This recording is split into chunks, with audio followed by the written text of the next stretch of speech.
Hey guys, I'm Jerry. I'm Ciara. We're ladies. And we tangent. What's up, everyone? Hello. Oh my god, actually I'm fucking get embarrassed comfy. because I'm trying to catch my breath. Oh. Excuse me. You know who does stand on business? Who? Bad Baby. I saw a video that she went to Alabama Barker's house and was like, come and fucking fight me. I'm out here. I didn't see Let's that. throw hands. But I did watch the music video. And first of all, I had not even heard the entirety of the song. The end of that song. Yeah, this is my second week in a row talking about it. I don't give a shit. Where she says, I wouldn't even trust you to tell you what color my socks are or something. And then the walk off she does with her ass out. It charged a part of me where I was like, I think if I'm ever having a bad day, I just have to watch that clip. That clip of her slow-mo ass. It fueled me. I feel that. Speaking of slow-mo ass, I'm sorry. You Okay. just said it and it reminded me. Have you also seen the trend on TikTok that's like, I will be your father figure. No. And there's been Renee Rapp. There's been, my favorites are Megan Thee Stallion. And it's just slow-mo of their ass. No, I like will that. just like watch, and then Corey will be like, "What are you watching over there?" It's like, going just on repeat. for 5 minutes. I'm like, "What? Nothing." Listen, the trend, because you guys know I'm 50 years old on Reels. But the trend. Jerry will send me something on Reels, and I don't have the heart to tell you I saw it 2 weeks ago. Tell me. Tell me. That's embarrassing. But the trend that I've been seeing that I think is very funny is people's bi-awakening happening with the FBI agent from the Gabby Petito documentary. Oh, yeah. They're like, Nicole also sent me that. yes, I'm a straight married woman, Like, happily married woman, and I'm questioning everything because of the FBI agent in the Gabby Petito documentary. Yeah, she was something. She was something special. I think she would know how to treat me. She first of all, she just was radiating caring, like give a fuck energy. Yes. And I like that. It was giving. And she was competent, intelligent. It was got giving shit done. mask, but also like, I care, bitch. I will go out and get you ice cream in the middle of the night. I will make you a latte and bring it to you in the morning. I'm Like, that was starting the energy I was getting. to get gayer a little bit. And what's crazy is that I'm in a heterosexual marriage, and I can't. I'm starting to hate men more and love women more, but it's like, it's fine because I obviously would never. I'm a monogamous person. Yeah. So I love my husband, but just know He's lucky he got in when he did. he's lucky. He got in when he did. Because Oh my God, he couldn't be lucky. it would be rough out here. Listen, Brady swooped in at the window was so small. It was small. So small. You ever like roll your window down to spit your gum out? That was the crack of the window that Brady slipped in. He's like, there you go. Uh-huh. Yeah. So what else have you been doing? Anything of note? Nothing of note. Nothing of note. You have nothing? I'm sorry. Someone in the comments last time was like, Ciara, they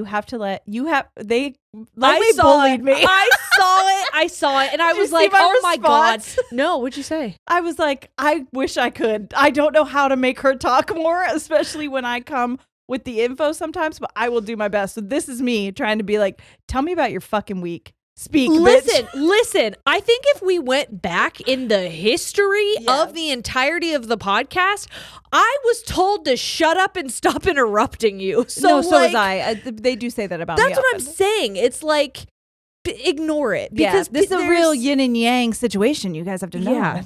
We're symbiotic. Is that what that is? I think so. Yeah. Symbiotic is where like, We grow together. well, one of us is feeding off the other. I think that's what think symbiosis means. I think that's what it means. I think the pendulum switch. Guys, it's tough for me right now because like when the podcast started, I had, really young kids, and so they were kind of blobs of people, and now they're getting older, and so I'm kind of like trying to respect their privacy a little bit more. Totally. So like stuff that's happening in their lives, I'm not as open about. Yeah. And also I just went through something that like legally I'm not totally allowed to talk about. Nor do you really want to. Nor sometimes. do I want to. And that's where I was gonna say that to that person because I'm like, I want you to know, I just interrupted you. I just talked to you. I'm so fucking sorry. But that's... I don't want you to be in your head about sorry, it. I am. Don't fucking throw off the dynamic. We talk when we talk. Well, and that's what I was like, I want people to know I'm not doing it to be a dick. I just feel like I know you better than most people. And I can tell if you don't want to talk about something, I feel like I have to pick up and like, carry that part of the conversation for a minute. If it's something, if I can tell you're like, yeah, I don't have much to bring in what I did this week. I'm like, don't worry. I've been chronically online. I'll tell you everything I've heard. And vice versa. You've had moments where you've done it for me. So. Yeah. No, it's just but I do want to encourage you to talk more. Please don't let me steamroll shit. I'm not. I'm okay. just like it's a weird time for me because the amount of free time that I have, I'm trying to learn right now what to do with my free time, because there was a time where I felt like I was only productive and successful if I filled every moment of time with stuff. Yes. And I'm doing a lot of unlearning of all of the unhealthy ways that I was, living my life. You gotta learn to rot a little bit. Well, and it's healthy. I'm trying, but that does mean that there's less quote unquote content for me to deliver people. So what do you want me to talk about? Yeah, like I don't know what you want me to say. I barely did anything. Especially because like I am in a relationship with Brady. Yeah. But there are parts of Brady's life that I'm keeping private. Sure. He and I are like out of respect for him, but also just like being intentional moving forward, because hey guys, you loved who I was married to and then you didn't. Yeah. And like I am, it's a weird dynamic because like I know you ride for us. Appreciate the support, but at the same time that's scary for the new person. It is scary for the new person because it's like you better be on your best behavior, because if not we'll fucking flip, bitch. We'll flip. And it's not just my boyfriend now, it's also your brother-in-law and Corey's brother. Yeah. So like it's a delicate dance. Yeah. I can share that we made up a new game in my house that was really fun. It's so fun.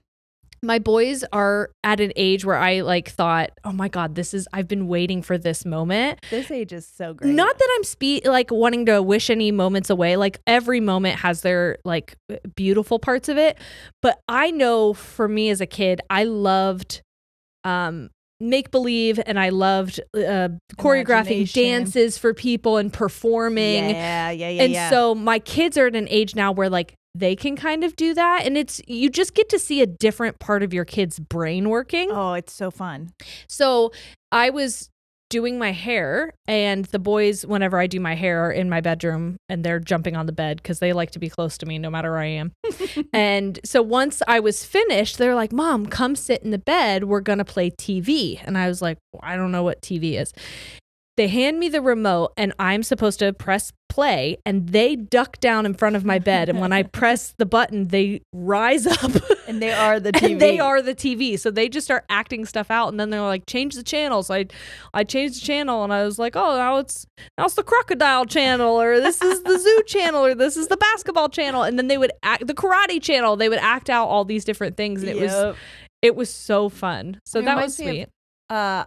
Yeah, I loved it when you sent me that video. I was like, that's freaking awesome. It reminded me of whenever I went to my great aunt and uncles. They had like we would go on vacation every year to their like beach house in North Carolina, and their grandchildren had built like, you see it, people do it on TV, but it's like an actual cardboard big cutout that like a TV that you would go behind and do puppet shows. Oh, cute. And so we would make them and then perform them in this little cardboard box. And that's what it reminds me of, that you feel like you're on TV because you're like, let's go behind here and they can't see me. I'm ducking down, but like, here's the TV. Yeah. It was so fun. Yeah. It's really sweet. They're just at a really cute age. Also, I said this on stream. We did a live the other night, but I had on Patreon. I had a therapy appointment on last Monday that was really, really healing for me. And so I kind of wanted to bring this up at some point, but I don't know when it's going to make sense to. And so if you want me to just tell you a story, I guess I'll just tell you what happened in therapy. Yes, could you? But I don't know if you guys know, but I got a divorce. And This is news to me. This is brand new news. No one knows about this. This is late breaking. It's a very funny thing, divorce, because it's something I'm probably going to grieve forever. Sure. Especially when you have kids with that person, because little things will happen that are firsts. Mm-hmm. And it's like the first time I'm not doing that as my quote unquote family. I'm not doing that with someone who I thought was going to be my partner. My kids are going to do this thing without me for the first time. So it's like, it's a lot of grieving over and over again. And I saw my parents. My parents got divorced when I was 3, so I've never even thought of them being together. And never people would be like, "Oh, don't you wish your parents were together?" I'm like, "No, they're better off not together." Yeah. But they were sat beside each other at my wedding next to Corey's parents, who are together, and that was like a moment where I'm like, "Oh, I actually like this." This is like a time where I'm like, "Oh, I'm actually a little bit sad that it didn't work out," because not that it's fine. Whatever, they're both married to other people, so no disrespect to them, but it was a weird feeling that I never felt before. But that was a first. That was a moment where it's like you're at your child's wedding, and then I had to think about that with Noah, where I'm like, I'm going to be at Noah's wedding, and it's kind of a crazy thing where it's like parents of the bride or groom is a big moment, and if you're not together, it's kind of an awkward thing. It's strange. It's kind of like strange. My parents had to walk in together, and they were like, "Oh, what do we do? Are we holding? How are we doing this?" So it's just Or I've been at weddings like that I've shot where they just like announce like 50,000 people, and it's all just like, and I think that that's becoming more common with like families becoming more bigger dynamics. Mixed. But I've been struggling a lot with it because whenever you have something life-changing like that happen, you almost feel that something has to be responsible, or it feels like there had to be a moment, and that moment where a decision was made, maybe if you did something differently, the outcome would be different, and you live with just this like denial. It's very all or nothing regret mentality, where you're like, I could have fixed this. And this yucky feeling that I'm sitting here having now could be gone had I done something different. And even though I would like lay out everything, I was just like, I would say that I was feeling hurt by something, or I was overwhelmed, or I was grieving, or I was questioning. And then I would immediately follow it with a situation that happened where that would justify my choice. Sure. And she was like, "Do you hear yourself? Like, do you hear why this was the right thing?" And I was like, "Yeah, but I feel as if I'm the only person who knows it's the right thing." Right. And for whatever reason, I need validation. Like I've always needed somebody else to tell me I was doing the right thing for whatever reason. In anything. It's not just this. And she said, certain relationships just have an expiration date. And there's nothing you could do to stop that expiration date from existing. And if you choose to maintain it past the expiration date, you're just going to hurt yourself and each other. Sick. That milk is spoiled, babe. And that's exactly what I said to my dad. I said, I stopped looking at my marriage as a relationship, and I started looking at it as milk. Yeah, and I feel like you and I have seen milk curdle. Yes. In relationships. And so people still continue to use it. Yes, and drink it. And yes. It's not, even though it's like, you don't have the hurt of divorce or the messiness of that 1 year or whatever, couple first years after that. It is still drinking curdled milk. It's not good for you. Yeah, and it's not good for me, but also whatever quote unquote relationship I have then is what I'm using to then also feed my children. You're like, listen, guys, milk is supposed to be chunky when you drink it. Yeah. Don't you know that? Yeah. And then when they drink smooth milk for the first time, they're going to be like, this isn't right. Wait a minute. I like the chunky milk better. I like the milk that makes me sick. Even though it made me sick. Yeah. So because it's comfortable, because that's what I'm used to. That's familiar. So it was helpful to me to think like, okay, it's nobody's fault. Like when you buy milk, it's not your fault that it expires. You can't do something to stop the milk from having that date. Yeah. Get fresher teats, bitch. Or whatever. I need you to know that I fucking hate milk when it's fresh. So talking this much about curdled milk is making my stomach turn. You're the one who talked about it curdling. I just have said expiration dates. Well, that's what happened. I know, but I wasn't going to say it. But I'm making myself sick over here. But yeah, I realized that there's things that I have to accept and just like move on from. And for whatever reason, that felt like I felt set free. Good. In a way. And it was a big turning point. Yeah. For me. I thought you were going to say it was a big turn on. It was a big turn on. I've been so horny ever since. I said, Brady, you better friggin' saddle up, Buster. Buster Brown. Fresh milk from here on out. Ew. Ew, dude. Your brother, dude. Your brother, dude. Speaking of, I have been horny. I am going on my honeymoon soon, though. And I'm really nervous. Are you going to get lingery? Oh, I'm going to get lingery. Hell yeah. Oh, I'm going to get... Brady. I've never been in lingerie in front of Corey, ever. He's going to lose his mind. I hope so. I have been in lingerie several times. Yeah. In this relationship. But I said that you know, if sometime we ever went on stage again, yeah, that I would wear lingerie. And he goes, what? And I was like, yeah, I think it would be fun. Like, think of the theme. Maybe the theme could have something to do with it. And he was like the lingerie that we fucking in? And I go, first of all, don't say it like that. Second of all, yeah. And he goes, no. No. And I said, don't tell me what to do. And he was I want to do it more. He goes, nah, I don't care. You get to go home to me, so go ahead. And I was like, well, nah, I don't want to. I don't want to do it. And that's on toxicity. Oh, now you said I could. I don't want to. I don't want to do it now that you said I can. Speaking of toxicity, we talked a little bit, but Love is Blind is crazy. Jerry, it's crazy. It's crazy, but it's also snooze fest. Snooze fest 2025. There's multiple couples where I'm like, I don't give a fuck about you. I don't give a fuck about you. I've never given a fuck about anyone less than you. To be honest, there's like 2 couples I like, and there's one I really like. And you know what? Oh, now I want to know who. I think it's the people that you wouldn't think, because I didn't root for them and I haven't liked them. Until recently, I really like them. Okay. Guess. No. I want you to. I don't fucking want to guess. You got to. Okay, so if you're not watching Love is Blind, there's 6 couples? I think so, yeah.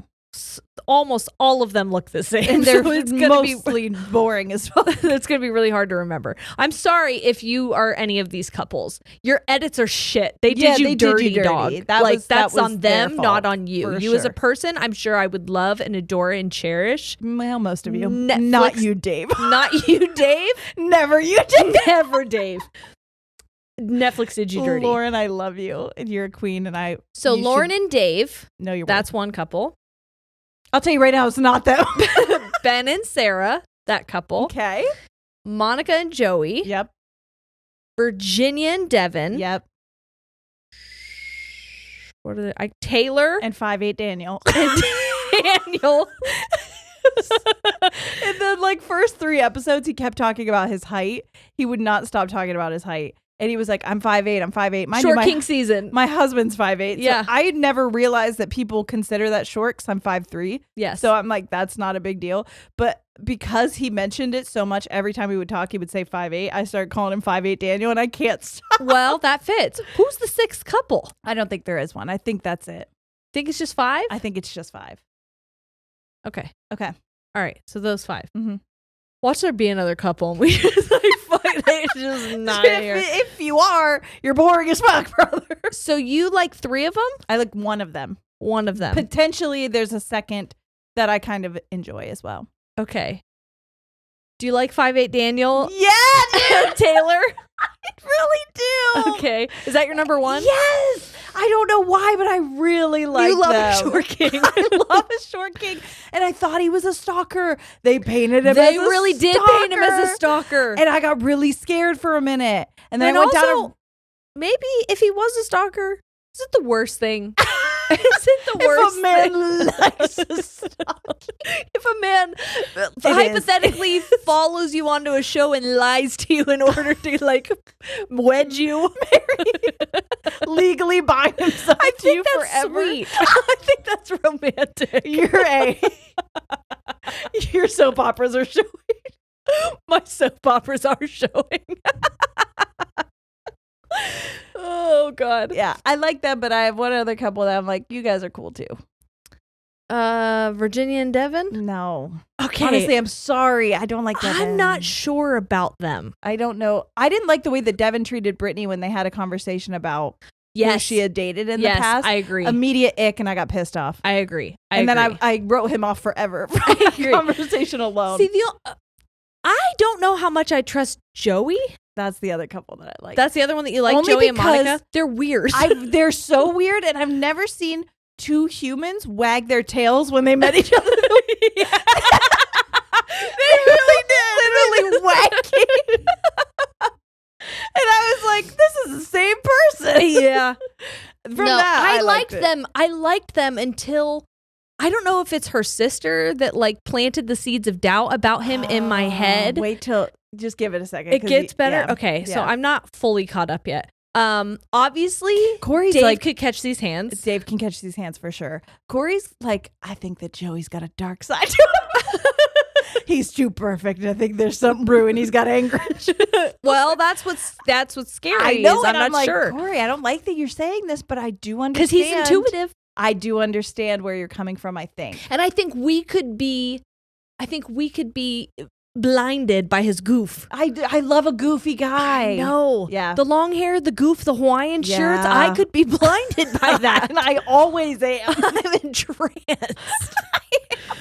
I think that's why, like, the more you see Daniel, the more you'll realize he's goofy as fuck. Like, he's very they goofy. both. I like him. I like Daniel and Taylor. I think that silly. they're just sweet. Yeah, they're very sweet. They're very silly. Yeah, I they're like how goof much they matches. like Christmas. I'm really into that. I love Sarah. Do you? I don't know about Ben. I agree.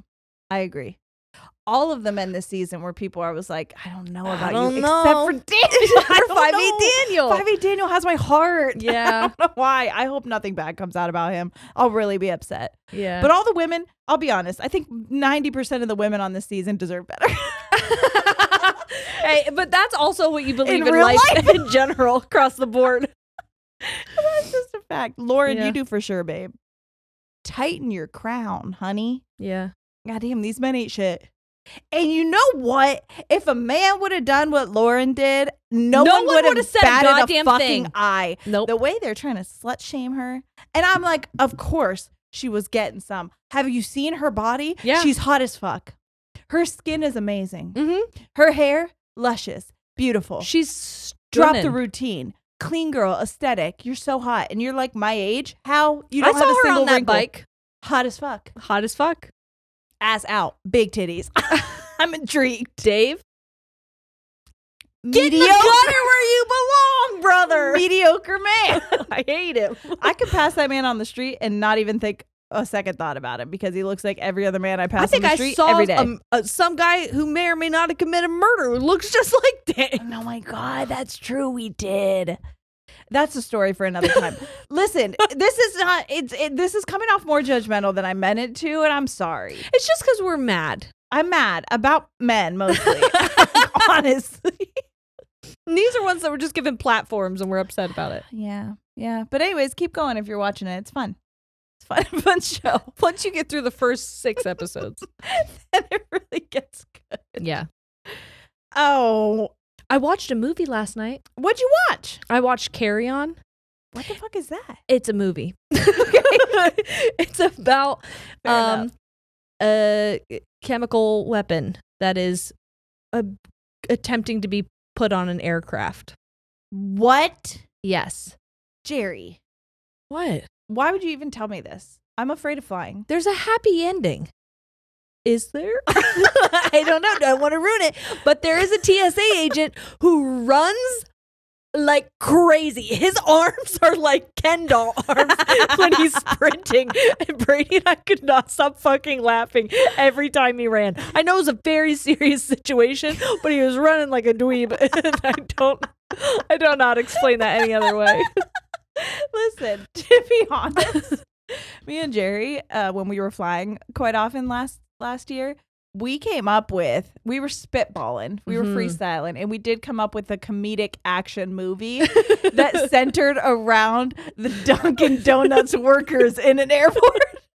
In Chicago specifically, I think. Or was it Philadelphia? It was Philadelphia. Philadelphia, that's right. Philadelphia airport, the Dunkin' Donuts workers. They were so funny. They were so... I wanted them to save the world. Yeah, we thought that it would be fun if they were the ones that saved the day. Anyways, don't take that idea. Yeah, don't. If you do, unless call me. You're Tyler Perry and you want to do Medea Saves the Airport and also works at Dunkin' Donuts. In which case, that's fine. In which case, I just want to be a part of it in some way. I just want you to just say you know my name. That's it. I've been really hyper-focusing. The ADHD has been strong. The anxiety has been strong. The depression is lasting. February was the longest year of my life. Oh, it's just these last 2 months have been a fucking lot. I'm having nothing. a hard time. No, it was like, why was February tough? And I go, because I was like ill for 90% of it. Yeah, that's it was true. Rough. He's like, I get it, Mom. I was like, thank you so much. I love you, sweet boy. Okay.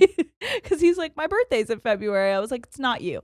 Yeah. You're the one good day of the year. And it is the end of February. So, yeah, and it's a day that doesn't normally happen. Yeah. It's not even here this year. Yeah. So why are you testing? So shut up. You don't exist this year. Shut up. But you're turning into a man and I don't like it. No, I'm actually fuming. Corey was like, do you know what I was thinking about when I was 13? I was like, don't want to know. Like, no, Ciara. He's like, yeah, also that. But I was thinking about, what did he say he was thinking about? Doesn't even matter because it wasn't important. I was like, what are you saying? Shut your man face up right now. Jake, you son of a bitch. You stupid son of a bitch. I'll never get over it. Anyways, I've been hyper-focusing, and because I've been having a really hard time sleeping, I think I've told you guys, but if you haven't heard, I've been having a hard time sleeping. For some reason, a phenomenon is happening where either upon waking or upon falling asleep, I am hearing loud noises that are either like screams, or I heard Noah yelling for Mom the one day. He wasn't even at my house. I heard Sawyer screaming the other day. I fell asleep and I was waking up and I heard a woman pounding on the door screaming for help. Every single time I wake up scared as fuck. But even like Jerry said, she's like, well, you can't ignore it because the one time that you do ignore it will be when it's actually a real happening. Thing. So every time I treat it like it's real until I realize that it's not. So because of all that, I went down a bit of a rabbit hole about sleep related things. Because while I was telling this story, I did get a DM from a lovely person who works at a like sleep study place and said, Ciara, I don't know if you know about narcolepsy, because the thought behind narcolepsy is just like it's people who fall asleep whenever. Yeah. You're just standing there, you fall asleep. Spontaneously. Yeah, and that's like what the disorder is. Hello? Sorry, I keep sitting on my flannel. You needed it up. It's just bothering me because I feel really constrained, and then I realize when I'm trying to get it out from underneath me that I look possessed. Fair enough. So, she said, actually, and then we're going to talk about what narcolepsy is, but what you need to know is it's basically like instead of going through all the levels of sleep, you drop right into REM, which can cause hypnagogic hallucinations because essentially you're still kind of awake, but you start dreaming. Yeah. Anyways, I went down a rabbit hole on sleep disorders specifically. And so that's what I'm going to talk to you about today, because I think I found some really interesting ones and I was like, wow, I've never heard of these.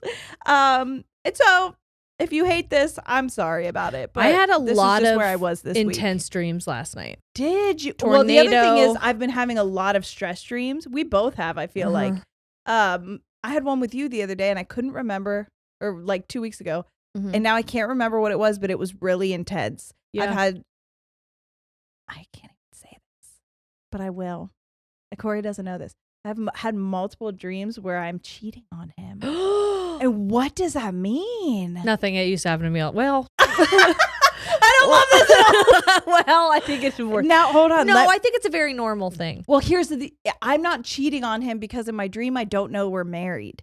So I'm like, that's fair. Falling in love. And then there will be like a lucid dreaming moment where it happens where I'm like, Ciara, you're married. Yeah, you whore bitch. And then I have to think, how am I going to break this to Corey? That I'm in love with this dream man.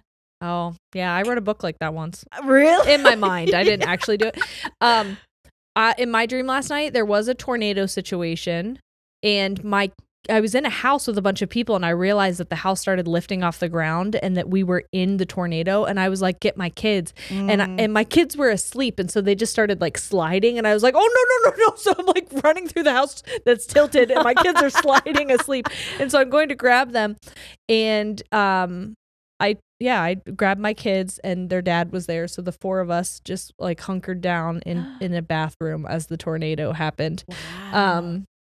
And then there was a really aggressive and interestingly colored possum. Okay. That came out in the daytime. And I said, rabies. You got to shoot that thing. That's rabies. It has rabies.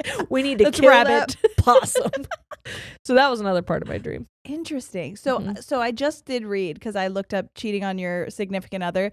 Doesn't mean that you want to cheat in real life, but it could signify underlying feelings of insecurity, unmet needs within your relationship, potentially related to intimacy. And since I've been so sick, we've not been intimate the way that we normally have been, because I've been so ill so all you're of cheating February. On him in your sleep now because he won't give it to you in your day It's life. not him. He wants to give it to me all the time. I'm withholding because I'm ass sick. So you're withholding for your dream man. You're a slut.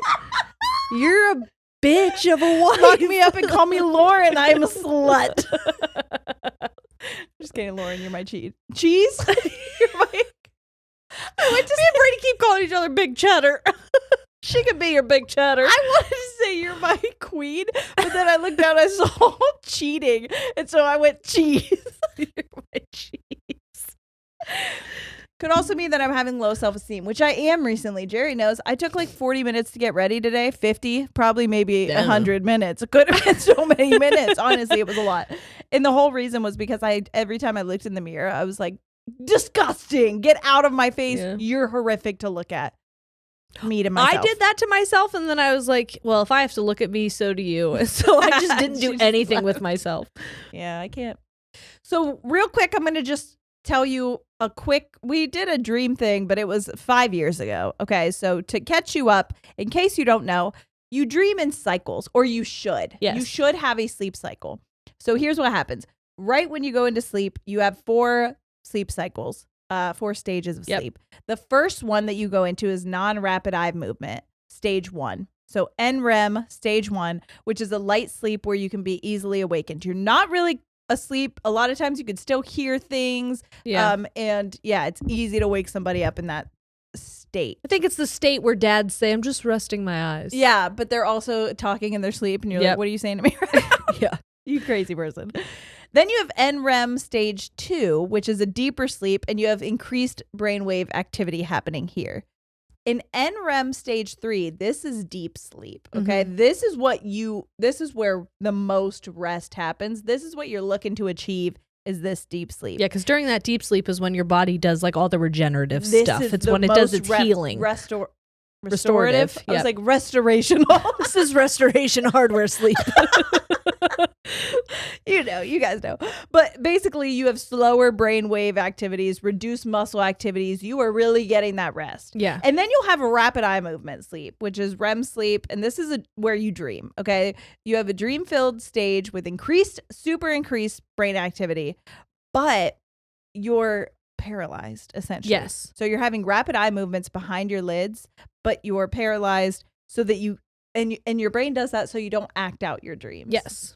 Smart. But that's disconnect happens here. And that's where we see sleepwalking and things like that, is people, their bodies don't do that. And when I talk about narcolepsy, there's an opposite of that I never heard of that's very interesting. So, okay. What is that chemical that's released? Relaxin. Yeah. That's what it is. So basically, with narcolepsy is a condition where your brain cannot control your ability to sleep or stay awake. So you have a hard time either way. When you go to sleep, a lot of times you'll dip because you're so tired, because you're not getting good sleep. Yeah. You drop right into REM. That's bad because you're not getting... You're supposed to ease into it. And also, by the way, I forgot to tell you, with those 4 stages, you'll go through each of the stages and then you'll like cycle through them multiple times. The deep sleep will get longer and longer every time. And most of the time when you wake up, you want to wake up in one of the NREM stages, because if you wake up while you're like actively dreaming, that's where you feel really groggy and like not good. Okay. People with this condition often fall asleep during the day along with other symptoms. While this condition is serious and disruptive, it usually responds well to treatment. So there is treatment. One of my favorite videos ever was of this narcoleptic dog. Really? Oh, I used to love watching this video of this narcoleptic dog. It would just be running and then all of a sudden it would I think I remember that. And like they had to pet it while it was eating because it would fall asleep and all. They had to keep it constantly stimulated. Whenever it would get really excited, it would fall asleep, right? Yeah, I remember that. So narcolepsy is a sleep disorder that causes an urge to fall asleep during the daytime that's almost impossible to resist. Yep. Although the condition isn't that common, it's widely known because of its symptoms and how they happen. So the symptoms are excessive daytime sleepiness, obviously. People with narcolepsy and experts on the condition often describe these as sleep attacks, where you just pass out. But that doesn't happen to everybody. Yeah. This is what's crazy. You can have 2 types of narcolepsy, and the one type, which is 20% of people, not 80%, get cataplexy with it, which is sudden muscle weakness. So it is the opposite of what happens when you're sleepwalking. And basically your body will do REM sleep paralysis, but you're awake. Yes. So this can have mild effects or more severe effects, like affecting one side of your body or causing only light muscle weakness, or you could have like severe paralysis where you drop to the ground. Could you imagine driving when you're awake? Right. And so all of a sudden, a lot of people with narcolepsy untreated are not allowed to drive. For these. Well, and also because you can potentially fall asleep.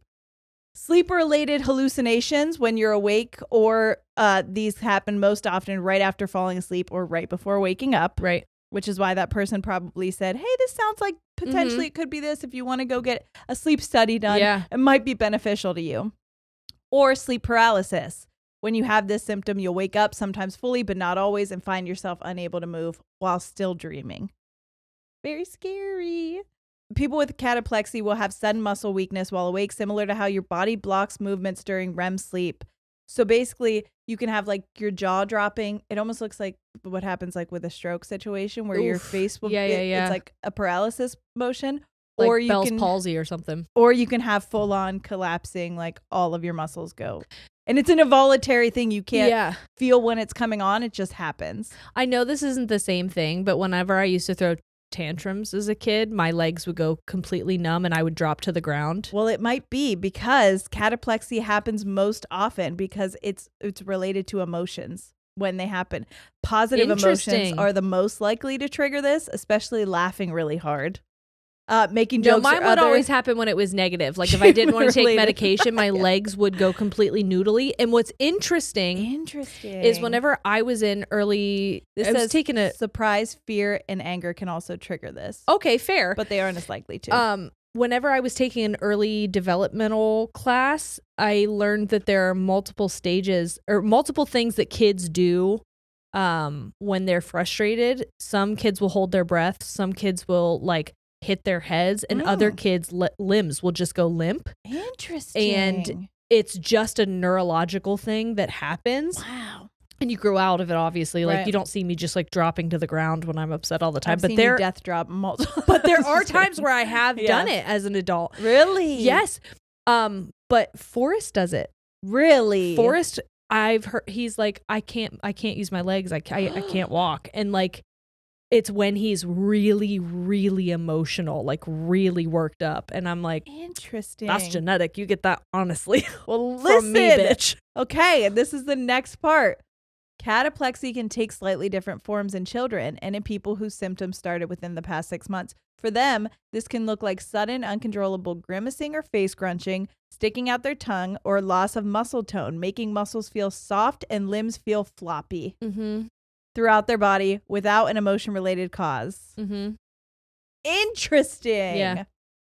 Okay, so other symptoms in narcolepsy outside of hallucinations and sleep paralysis, which you guys kind of already understand. Other symptoms are automatic movements. People with narcolepsy can often fall asleep, but may keep moving parts of their body like their hands or chewing. Ew. Amnesia or forgetfulness. It's common for people with this condition to not remember what they were doing right before falling asleep. So Fair. Sudden outbursts around sleep attacks. A person with narcolepsy may suddenly speak up or say something, usually words or phrases that are nonsensical or unrelated to what's happening around them. When someone with narcolepsy does this, it might startle them back to being fully awake. But most people who do this don't remember doing it. When Corey was on Midnights, he would, I think, also fall right into, we would be having a conversation and then he'd start to fall asleep and go into dreaming. And this was back when he was really heavily playing Call of Duty. And so he would be like, on me. I was like, what is he? Kill shot.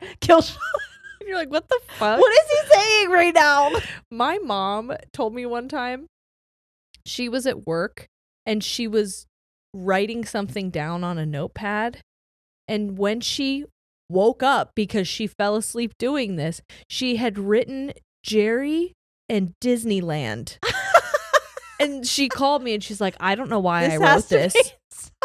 But I fell asleep while jotting stuff. It like started as coherent notes that like had to do with her work. And then all of a sudden it was Jerry and Disneyland. That's really insane. Yeah. Wow. So you're trying to tell me something? Are we going to Disney? Are you trying to be part of my world? Or what? So listen, who does narcolepsy usually affect? It affects people between the ages of 5 and 50. Damn. However, it's most likely to appear in young adults in their late teens and early 20s, and males have a higher risk of developing this. And it's fairly uncommon, 25 to 50 people out of every 100,000 worldwide. However, this condition often takes years to diagnose, so the actual number of people is pretty difficult to estimate. We really don't know. And there are treatments, I guess, but it's more so you can do lifestyle changes or medication. Just finding out how to manage it. Exactly. And so whilst just really digging into that, I was like, what other sleep disorders are there? And that's when I found a list. And now I'd like to tell you about some of the more interesting ones that I'd never heard of. This one is number one for me because, you'll understand. But this is called exploding head syndrome. Oh, I've heard of this. Yes. Okay.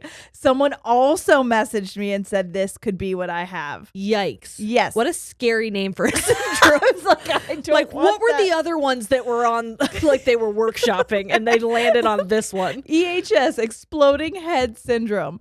So it's a parasomnia sleep disorder defined by episodes that typically occur during the transition period between sleep and wake. Okay. So as you're falling asleep or as you're waking up. These episodes feature imagined sounds or sensations that create the perception of a loud noise or explosion, or potentially a flash of light in the sleeper's head. Interesting. Right? The episodes are brief, usually lasting less than a second. I think it's so interesting that this happened enough times that they did studies on it and then came up with a name for it. Crazy, right? Yeah. Although this disorder is not associated with physical pain, especially since they're saying it lasts a second. Right, less than a second. But Yeah. here's the thing, because it's not painful to you. However, the after effects are people feeling insane fear. I'm sure. Fear, anxiety that doesn't subside for a while after these episodes, which is where I was like, hello, that's me. It's a very scary thing to wake up and hear My like God, a what a scream. scary thing for you to tell people you have. You're like, I have Crohn's, I have exploding head syndrome. I have ADHD. Band name, exploding head syndrome. It's crazy. So, according to the International Classification of Sleep Disorders, I would love to work for them. That is a dream job, honestly. I think sleep is one of the most, like, interesting things that we do. And it's not talked about because we all do it so often. But the fact that we're all just laying there unconscious, essentially. For a good portion of the day. A long period of time. Honestly, my favorite part of the day. Me too. I love to just be unconscious and like dreaming. Yeah. It's really nice. Okay, so this is very interesting. Patients must meet all of the following criteria to receive an EHS diagnosis, according to the classification of sleep disorders. 1, complaints of loud noises or sensations that mimic the effect of an explosion in the head during transition periods between sleep and wakefulness, which is what I don't know if I would categorize because I hear screams more often than like only one time I really heard banging. Yeah. That was the very first time. Yeah. That was fucking scary. Number 2, feelings of intense arousal or fright following these episodes. Imagine I woke up and I was like, I am so horny. I am soaking wet after that explosion in my head. I guess what? The explosion transferred to my pants. I just can't imagine. Sorry to everybody who I just moaned at. Whoa.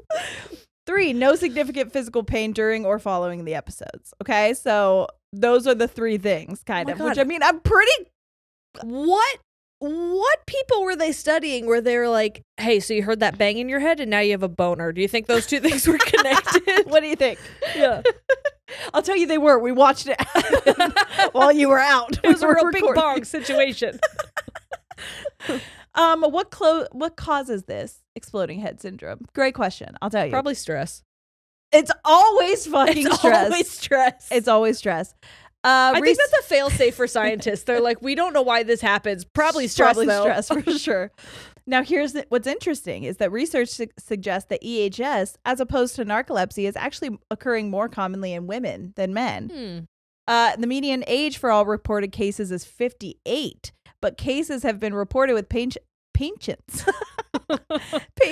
ranging from younger than 10 to older than 80. Wow. The way if it happens when I'm in my 80s. Put me down, dude.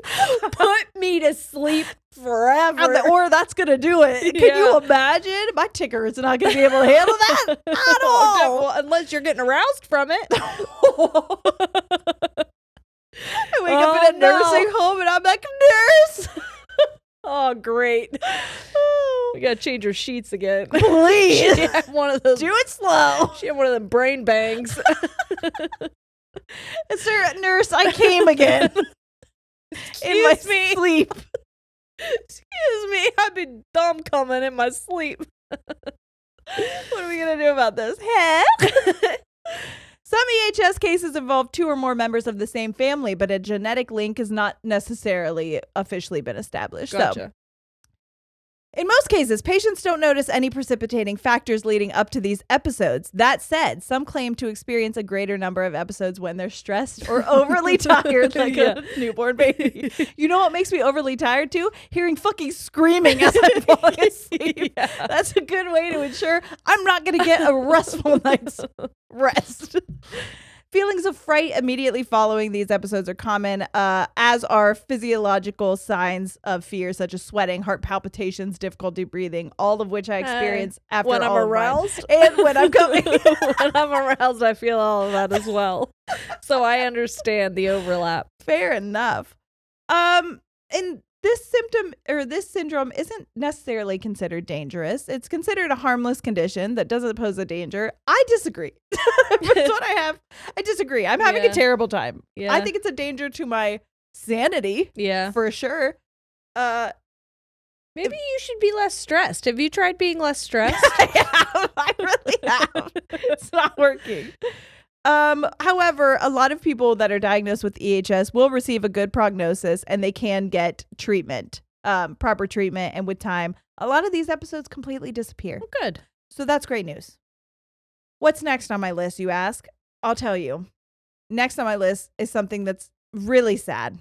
And I hate it. But it is called fatal familial insomnia.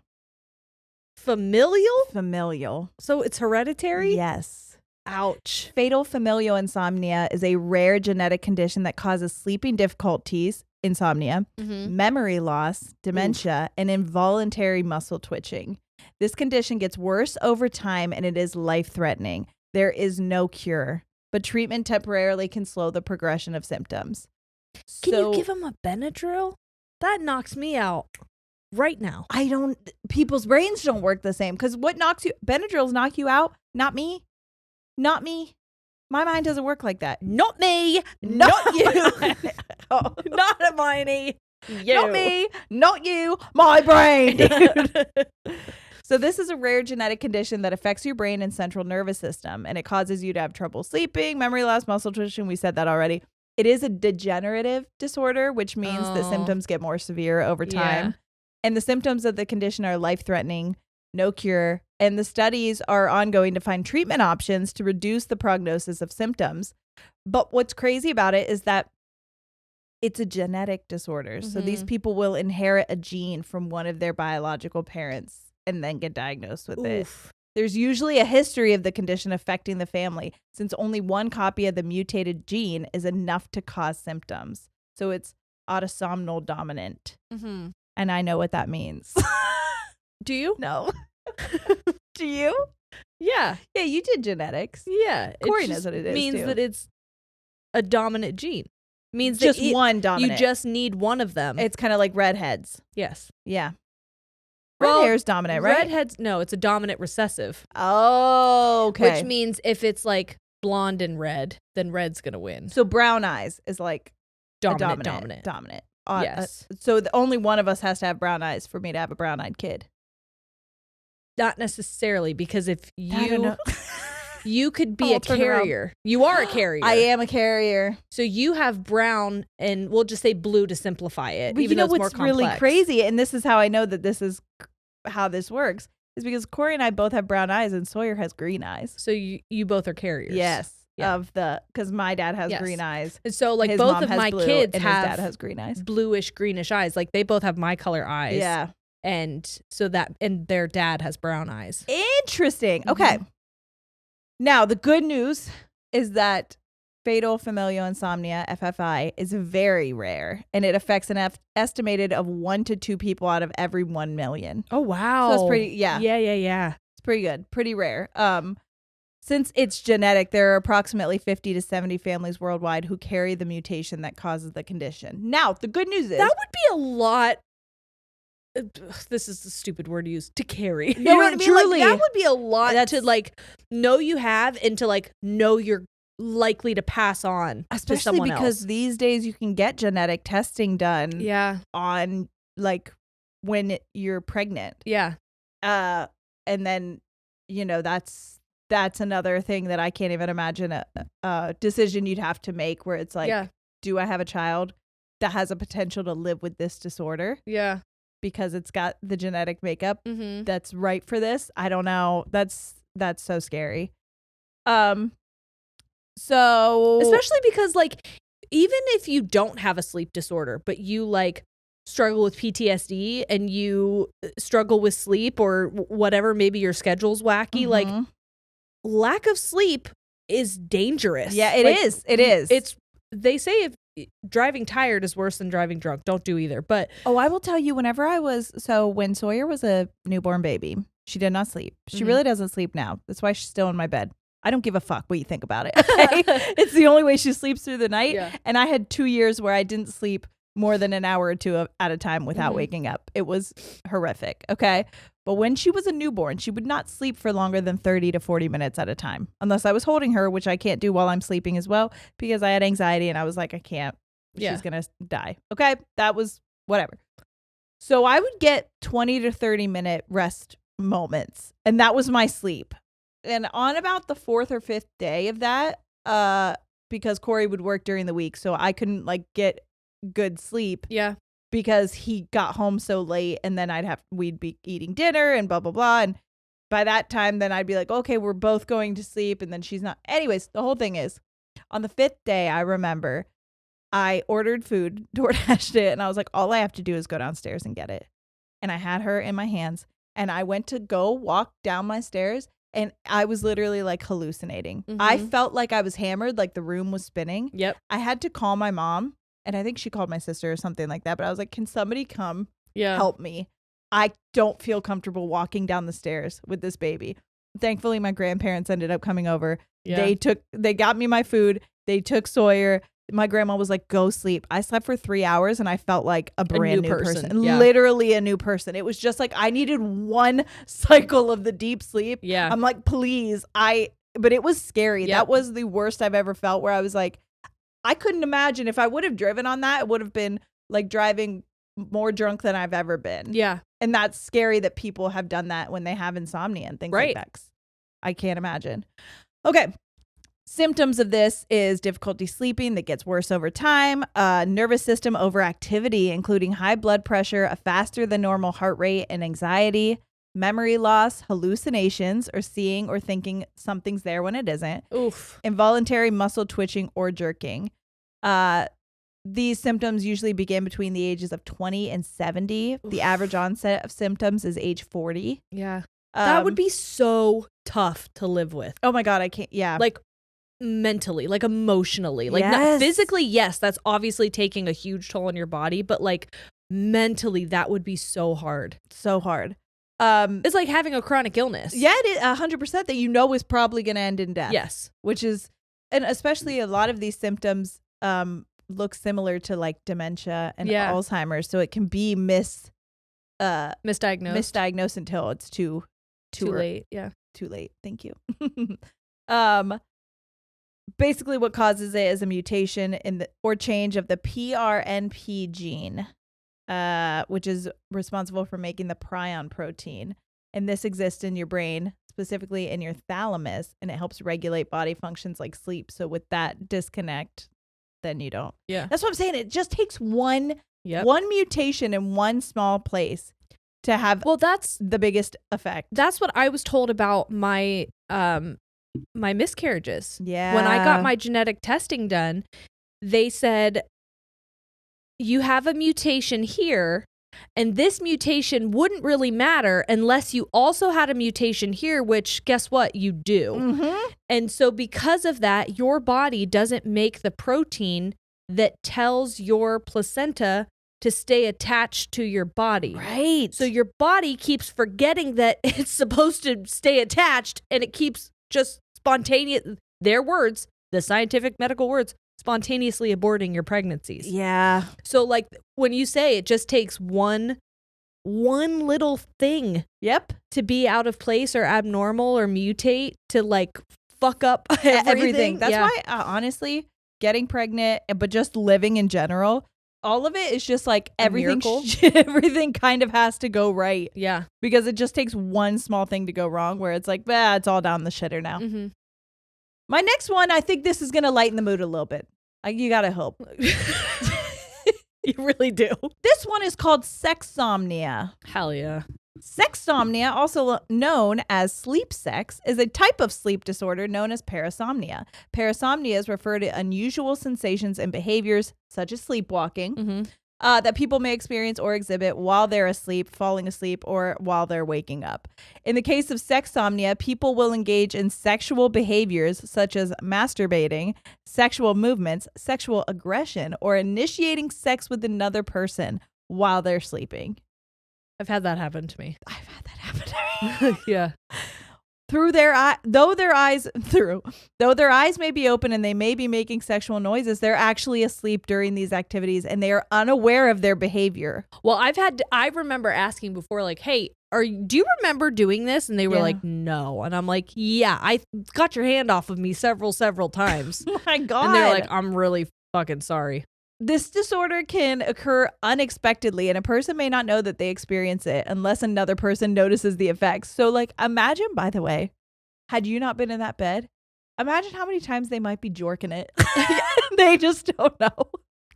Listen, there have are you ever times. woken up when you're jorking it? No, but I've had sex dreams.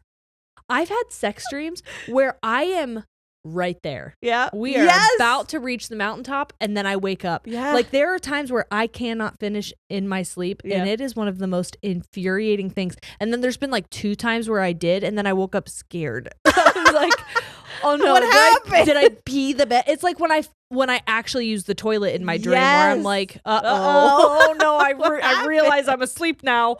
What happened? How did I complete this task that normally I can't complete? Oh, that's horrific. However, nearly 8% of people at a sleep center exhibited symptoms of the disorder. 8%? Kind of feels like it's a good percentage. A large amount. Are you sure it wasn't 69? Sexsomnia can cause considerable shame and distress for both people who experience it, sure. as well as their partners. I'm sure. Because here's the symptoms.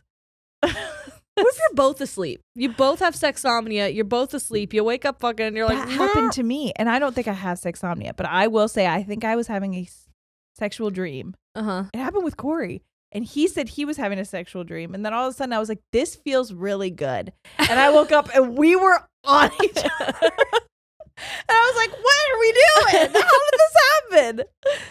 It was my mind's telling me no. Because then also there's a part where I was like, what's happening? He was like, I don't know. I thought you were starting it with me, but I was asleep. And I was like, I don't remember starting it. And he's like, I don't remember starting it. And I was like, how did we get here? It's I guess we finished. And we did. Yeah, of course. So underlying features of this parasomnia is that a sleeping and I think that was potentially, I'm not saying that I have all of these disorders, just so everybody's like, I don't want one person to be like, she's got them all. But I do think that might have been like a form of sleepwalking where you're just dreaming and then all of a sudden you're like, oh, I'm acting this dream it out, yeah. And I feel this person beside me. We're touching each other. These behaviors, underlying feature of this parasomnia is that a sleeping person exhibits sexual behaviors that are unaware of and unable to control. These behaviors can include masturbation, fondling, sexual noises. Oh, imagine that! You're like, I completed. Imagine, what do you think you sounded? Wait a minute. That's what I say when I come. I say I'm completed. I've completed. Thank you. I do. Thank you. Thank you. Come again, you know. Sexual movements, initiating sexual activities. Oh, well, the last 2 are not good. Now that we've discussed all of this, we absolutely have to make sure we have 2 beds. Oh yeah, if we ever go on tour again. And that's a fact. Yeah. I don't want to accidentally fondle you. No, that's what I don't want to wake up where you're accidentally inserted. I don't know if you know this, especially because I sleep kind of naked. You absolutely do. Well, not with you. No, never with me. Not with you. But every time we've slept in the same bed, I do put a pillow fort between us. Yeah. That's why I don't actually touch you. Yeah, because I do be cuddling sometimes. You do, and I'm like, you can't touch me, I'll get horny. I'll forget it's you. And I've completed. Now I'm completed. No, I do. Even with Corey in my bed now, I do sleep with a pillow fortress in between me. Mostly because I actually just genuinely don't like being touched when I'm sleeping. Brady, I'm sleeping. Listen, I don't think I could ever do this with Brady because I normally fall asleep like before he even comes upstairs. Sometimes, I mean, he does work midnights also, so like sometimes he's not even there. But when he is home, it takes him a while to get tired to come up to bed because he works midnights. And he pisses me off so bad that there's no way I'm going to get aroused even subconsciously because I'm just angry because he comes in like a bull in a china shop. No, he does. I've heard him. And he looks at me and he judges how asleep I am. And he's wrong every time. Every time he thinks I'm more asleep than I am and that he's not going to wake me up.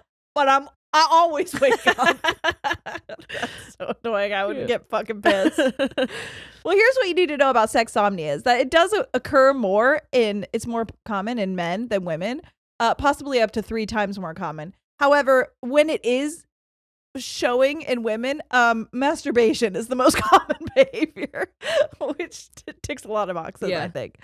In addition to sexual behavior, signs that someone is acting under the influence of a sexual parasomnia include unresponsiveness or minimal responsiveness to conversation or the environment, unusual sexual responses or aggression, inability to be woken up or difficulty being woken up, no memory of their sexual behaviors once awake, convenient, or trauma to the genitals. Yikes. Just wake up slamming his dick in a drawer. Sorry, that's my sexomnia again. Potentially. Oh, well, you know what? Research in the causes of sexsomnia remains limited, but experts have found that it is most often associated with a wide range of underlying conditions and risk factors, which include other parasomnias such as narcolepsy, sleep-related seizures, sleepwalking, REM sleep behavior disorder. Well, now you do have it. Maybe I do, bitch. Well, goddamn. Okay, well, there How we go. many times do you have to do this in order for it to count? Like, does it have to be a reoccurring thing? Mine has been. I've woken up humping a pillow. Okay. Does that me too. Hopefully it's not the one I put between us. It's not the same pillow, is it? I certainly hope not. I mean, there's 4 corners. I only need one.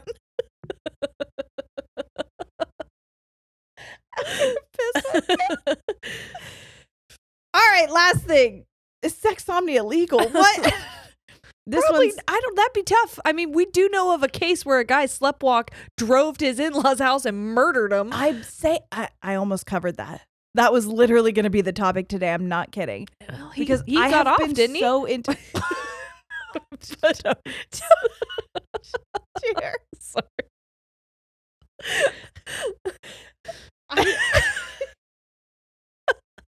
Oh no, we're too silly. It's been too much sex talk. Stop. That's not my phrasing. That's a legal phrase. This one, I'll just He legally got off. He did. That's true. This is the last one, and it is what is known as the most rare sleep disorder. It's called Klein-Levin syndrome, KLS. It's the Klein. This one is crazy because this is also known as, I'm going to sneeze. I love Miley Cyrus. Me too. I had 1 tequila drink. You did. That's one. That's a fact. This one, why are you doing this? Hold on. It's taking me out of my thing. Show me the Klein-Levin syndrome. Hold on. I got to get another. That article was like, you have to pay. Sit on it. I'm not paying. All right. Klein-Levin syndrome. Oh my God, Jerry, I'm going to sneeze. Hold on. I will piss my panties. We're just going to go here. Okay. Klein-Levin syndrome is a rare condition that causes you to sleep for long periods of time. This is also called the sleeping beauty syndrome. Okay. So you also have this. Familial hibernation syndrome. Shut the fuck up. This is an extremely rare condition that causes intermittent episodes where you sleep for up to 20 hours at a time. 20? Yes. Which prevents you from staying awake during the day. Hypersomnia is what it's called. Yeah. KLS also affects your behavior. People diagnosed with KLS often sleep for up to 16 to 20 hours per day. Oh my God. During a KLS episode. Okay, so it's not all the time, but like it's probably like a flare situation. Yeah. This syndrome can affect anyone. Men are more likely to have the condition. Oh, of course they are. Always are. A likely story. Get up. Explain why I'm so sleepy. Sick and tired of you guys. I am too, honestly. Dave, Jake, Josh, get out of here. Get out. Symptoms of this condition. Sorry, the names you picked. They're not my fault. That those are also the people that have been annoying in my life the last week. And in my life the last 10 years. Oh, Dave as in Love is Blind. Yeah. Got it. Josh as in the guy who said that shit about us. Did you see that? Who said I hope that your cabin has books. Oh. Because I didn't know who Pliny the Elder was. Bitch, act like you fucking know who Pliny the Elder is. You only know about him because there's a beer named after him in a brewery in Napa Valley where I will be, bitch. Shut the fuck up. My dick. Suck my dick while I'm sleeping, preferably. Symptoms of this condition usually start in early adolescence, and episodes of sleepiness decrease in frequency and severity over a median course of 14 years. What? This is another extremely rare syndrome. Occurrences 1 to 2 cases per several million. I'm going to be honest. You said a lot of words, and my brain only accepted a few. Okay, so basically you just have to know it's very rare. Okay. Okay. That's all. That got through the gate. That is it. And the average duration of KLS is 14 years.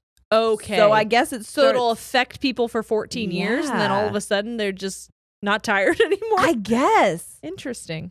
It's like real life hibernation, kind of. All right, I'm with it. No, it's bad. I'm not with it. I'm not with it. Symptoms include I'm understanding of it and accepting of it. Extreme sleepiness and inability to stay awake, increased appetite, increased sex drive, hallucinations, irritability or behavioral changes, anxiety or depression, confusion or amnesia. Let me tell you, what you just described is me off of my medication.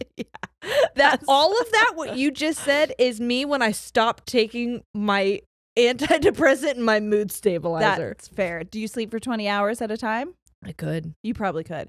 An episode occurs where you experience these symptoms for at least 2 days. Okay, so they don't go for the whole 14 years. Yeah. Just the 14 years is where you have the most episodes. It's intermittent yes. throughout the 14 years. KLS episodes can last for a few days. Don't you dare.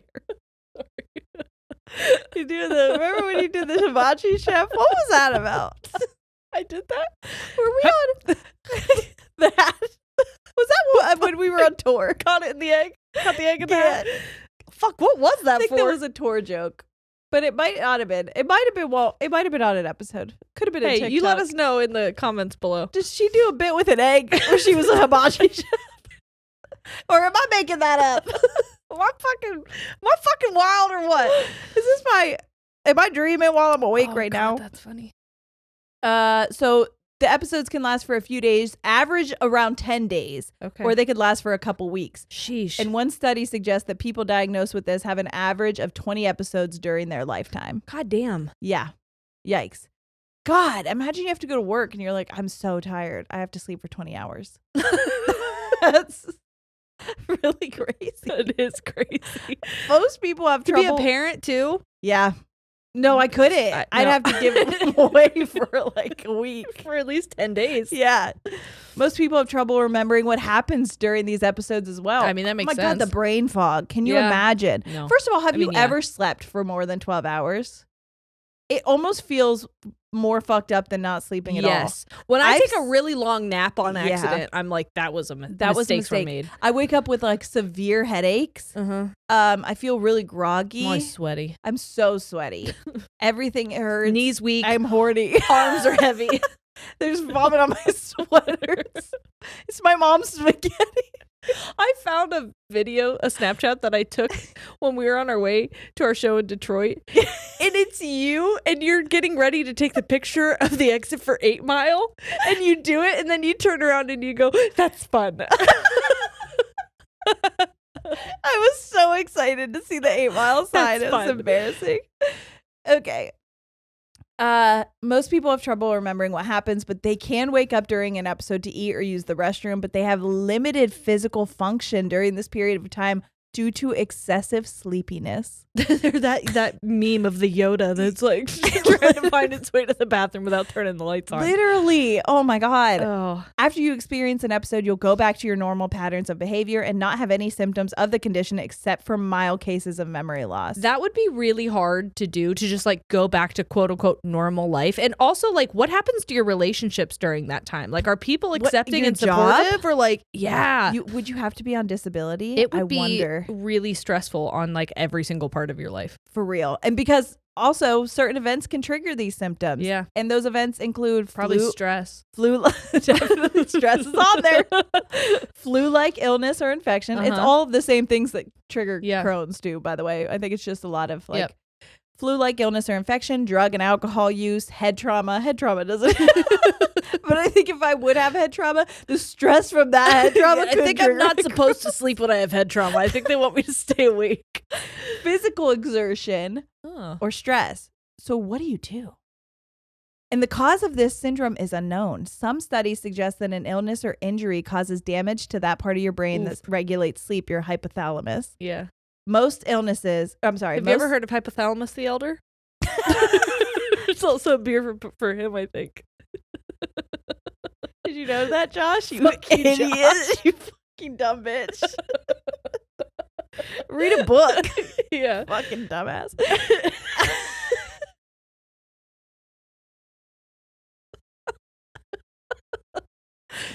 Most cases of the KLS can occur after having an illness similar to the flu or an infection. So that's like when the onset happens. Are we talking about KLS again? Yes. KLS, Klein-Levin syndrome. That's what we've been talking about. I thought we were somewhere else. No. I mean, I did bully Josh for a minute, but then I'm back. Okay. Oh, yeah, it's the Klein. Yes. Okay, sorry. Yes. Research speculates that this could cause an autoimmune response where your body confuses healthy tissue with an invading organism, and that's what causes So it is like an autoimmune thing. That's why it relates so much to fucking Crohn's. Wow. But other research suggests that it could be genetic, related to mutations on the genes LMOD3 and TRANK1. I love when science is like, could be, could not be. We don't know. Nobody knows. So yeah. That's wow. It. That's what I have for you today. How I hope fun. that it was enjoyable. I just want you to know sometimes there's going to be weeks where you just have to come with me in what I've been hyper-focusing on that week, because I was trying to think, what else can I bring to the table? Mm-hmm. At one point I was going to do stories, which I think I'll do next week, listener stories. I could not. Every time I'd open the Gmail, for some reason, I'd find myself back Googling. Like, no fucking sleep disorders. And I was like, this just has to be what it is. Yeah. I'm sorry to everybody. I had a great time. That was fun for me. I don't know if it was the tequila or the content, but I had a great time. I'm glad. Yeah. Apologies. I'm sorry if you have one of these. It really does sound like it's stressful. But I just think any disorders like these are so interesting because it's all just what makes us tick when we're asleep, when we're unconscious. Yeah. So anyways, well, guess what I'm about to bring back? That's that on sleep disorders, everybody. That was fun. Thank you for hanging out with us this week. If you want more content, go to patreon.com/ladiesandtangents. We have so fucking much there. So much. You don't even know the amount of content at this point that we have stashed on there. 100%. So go check it out. Hundo P. That's it. We love you guys so much, and we'll see you next week. All right. We're out. Goodbye.